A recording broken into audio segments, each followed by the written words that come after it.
આ તરફ શિક્ષકોને જમવાનું પીરસવાનું કામ સોંપતા વિવાદ થયો છે। જસદણ પ્રાંત કચેરીએ શિક્ષકોને આ કામ સોંપ્યું હતું। મેળામાં શિક્ષકોને જમવાની વ્યવસ્થાનું કામ સોંપવામાં આવ્યું। ગેલા સોમનાથ મંદિરમાં વીઆઈપી ભોજન માટે જવાબદારી સોંપવામાં આવી। હવે વિવાદ થતા પ્રાંત અધિકારીએ નિર્ણયનો બચાવ કર્યો। શિક્ષકોને સ્વેચ્છાએ સેવા કરવાની વાત છે તેવું પ્રાંત અધિકારીએ કહ્યું। શ્રાવણ મહિનામાં સેવા કરવાની વાત હતી, જેના કારણે તેમનો સંપર્ક કરાયો હતો। આંતરિક વ્યવસ્થા જાળવવા માટે સ્વયંસેવકો જોડાય છે તેવું તેમણે કહ્યું। શાળાના સમય સિવાય શિક્ષકો સ્વેચ્છાએ જોડાયા છે। શિક્ષક સંઘોએ સામેથી અમારો સંપર્ક કર્યો હતો તેવું પ્રાંત અધિકારીએ કહ્યું છે। જસદણ તાલુકાના જે શિક્ષકોનું જે ગ્રુપ છે એ સામેથી જે સેવાકીય પ્રવૃત્તિમાં જોડાવા માટે અમારો અપ્રોચ કરેલો અને આ શાળા સમય સિવાયના સમયની વાત છે। શાળા એમનું જે કાર્ય છે એ ડિસ્ટર્બ ન થાય એના માટેની વાત છે। એટલે એમના સિવાયના સમયમાં રજાના દિવસોમાં એ સ્વેચ્છાએ જે લોકો જોડાવા માંગે છે એમની કામગીરીની વહેંચણી કરેલી છે।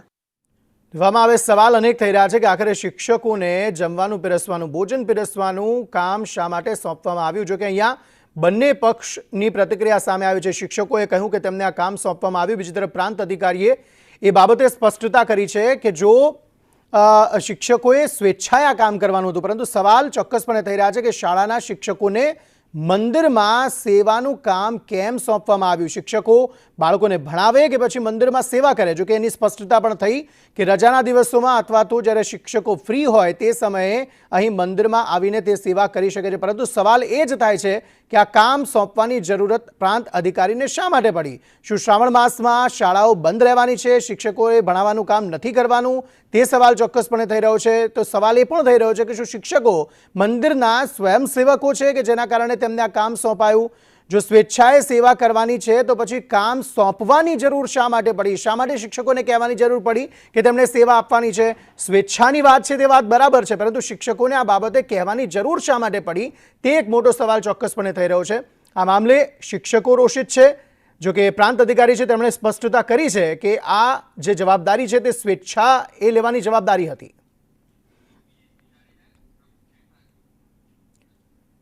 પ્રાથમિક શિક્ષક સંઘના પ્રમુખ દિગ્વિજયસિંહ જાડેજા અમારી સાથે ફોનલાઈન પર જોડાયા છે।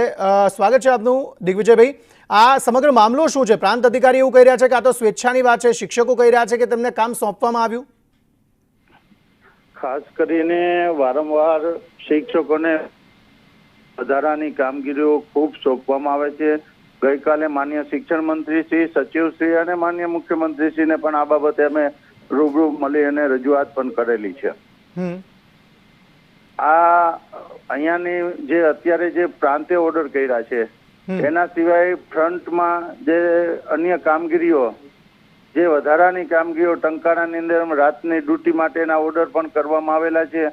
આવી રીતે તો ગમે ત્યારે ગમે એવા પ્રકારના શિક્ષકોને વધારાની ખૂબ કામગીરીઓ સોંપવામાં આવે છે। આજે મંદિરમાં કામગીરી સોંપવામાં આવી તેની થોડી સ્પષ્ટતા કરશો? મંદિરની જે બાબત છે એમાં ઘણા સમયથી આજુબાજુના ગામના શિક્ષકો પહેલા શાળા સમય બાદ અને શનિવારે પણ સવારની સ્કૂલ બાદ રવિવારે, સોમવારે વર્ષોથી આજુબાજુના શિક્ષકો સ્વેચ્છાએ કામ કરતા હોય છે। પણ આ જે ઓર્ડર કરવામાં આવ્યો છે એ પ્રાંતનું કહેવાનું એવું થાય છે કે એને એક કામગીરીની જવાબદારી જે સ્વયંસેવકો તરીકે આવે છે શિક્ષકો, એને આ કામગીરી સોંપવામાં આવી। અમે અમારા સંઘના હોદ્દેદારો અને શિક્ષકોને પૂછવામાં આવ્યું કે ભાઈ અમે સ્વેચ્છાએ આ કામગીરી વર્ષોથી કરી છે, તો શાળાના બાળકોને અસર ના થાય અને જો એ પોતે સેવા કરવા જતા હોય તો એ યોગ્ય છે।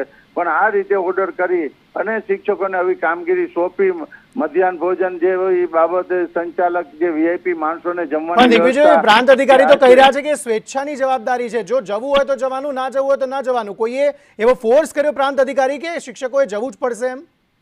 એવું હજી સુધી અમે પણ જાણ્યું કોઈ ફરજિયાત નથી, આ સ્વેચ્છાએ છે એવું શિક્ષકો પણ કહે છે। એટલે આના કારણ કે પ્રાંત અધિકારી તો એવું જ કહે છે કે સંઘે જ સંપર્ક કર્યો હતો અમારો। સંઘના હોદ્દેદાર સાથે ચર્ચા કરી કે સ્વેચ્છાએ જે શિક્ષકો જાય છે એ શિક્ષકોને જે કામગીરી સોંપવી હોય એના હોદ્દેદારો શિક્ષકો સાથે મેં ચર્ચા કરી કે વર્ષોથી અમે 8-10 વર્ષથી આ શિક્ષકો સ્વેચ્છાએ આ જગ્યાએ કામ કરવા જાય છે। તો પછી હાલના સમયે મુદ્દો શું થયો? પ્રાંત અધિકારી જો વર્ષોથી જ આ પ્રકારની વ્યવસ્થા ચાલુ છે તો આ વખતે શું થયું? જે લેખિતમાં ઓર્ડર કર્યો છે એનો મતલબ એવો કે એને ફરજિયાત શાળાના સમય બાદ પછી આ પ્રાંતે આની પસ્તા કરી અને આ મીડિયામાં અને આપણા માધ્યમથી બધેથી જાણવા મળ્યું કે આ પ્રકારનો લેખિતમાં આદેશ કરવામાં આવ્યા છે. ઠીક છે, આભાર દિગ્વિજયભાઈ. શિક્ષણ બોર્ડના સભ્ય ત્રિવેદન કોરાટ અમારી સાથે જોડાઈ ગયા છે. કોરાટ સાહેબ, સ્વાગત છે આપનું. આ મામલામાં આપનું શું કહેવું છે? પ્રાથમિક શિક્ષક સંઘ એવું કહી રહ્યો છે કે જબરજસ્તી શિક્ષકોને આ રીતની જવાબદારી આપવામાં આવી રહી છે, તો બીજી તરફ પ્રાંત અધિકારી એવું કહી રહ્યા છે કે આ તો સ્વેચ્છાની જવાબદારી છે.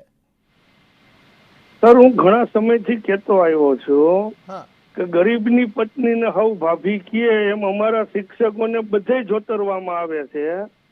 આ મામલો પ્રાથમિકના શિક્ષકોનો છે, પણ એવું નથી. માધ્યમિક, ઉચ્ચ માધ્યમિક તમામ શિક્ષકોને ચૂંટણીના કામે, મહેસૂલી રીતે, પેલો ફલ્ટ કંટ્રોલની રીતે અને વારંવાર કામમાં હાજર નહીં રહ્યો તો એફઆઈઆર કરવામાં આવશે, આવી ધાક ધમકીઓ આપવામાં આવે છે.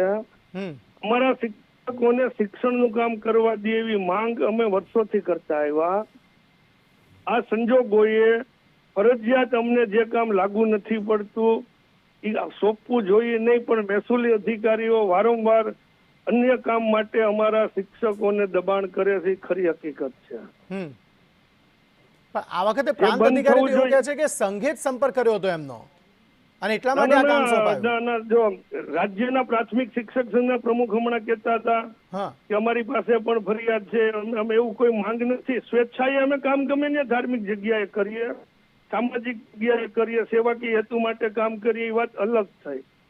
પણ જયારે કામ બંધ થાય છે ત્યારે એને ઓર્ડર કરીને ફરજિયાત બોલાવવા એ જરૂરી નથી. તો એમણે અમારા યુનિયનના પ્રમુખનો સંપર્ક કરવો જોઈએ કે તમારા શિક્ષકો આવતા હતા સેવાના હેતુથી એને ફરી મોકલો.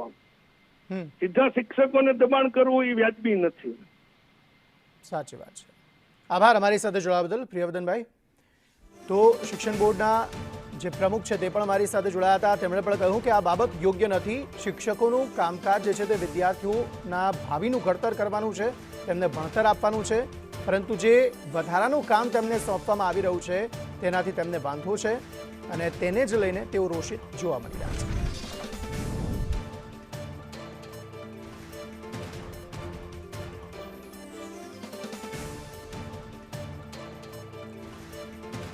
તો શિક્ષકોને મંદિરમાં કામ સોંપવા મુદ્દે જ્યારે વિવાદ થયો છે ત્યારે સંદેશ ન્યૂઝે આ અહેવાલ જ્યારે પ્રસારિત કર્યો છે ત્યારે હવે તેની ઇમ્પેક્ટ આપવાની જરૂરી હતી અને આવી પણ ગઈ જ છે.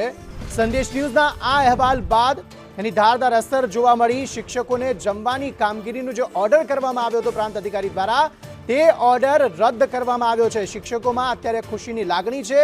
શિક્ષણ મંત્રીએ જસદણ પ્રાંતનો ઓર્ડર રદ કરી નાખ્યો છે. ગીલા સોમનાથ મંદિરમાં જે પીરસવાનું કામકાજ આપવામાં આવ્યું હતું, શિક્ષણ મંત્રીએ કહ્યું છે કે ગીલા સોમનાથ મંદિર જૂનું અને ઐતિહાસિક મંદિર છે, જેને સ્વેચ્છાએ જવું હોય તે જઈ શકે છે, પરંતુ જબરજસ્તી કોઈ પણ શિક્ષકો સાથે નથી. હિરેન રાવલ આંગે વધુ માહિતી આપી રહ્યા છે. જી હિરેન.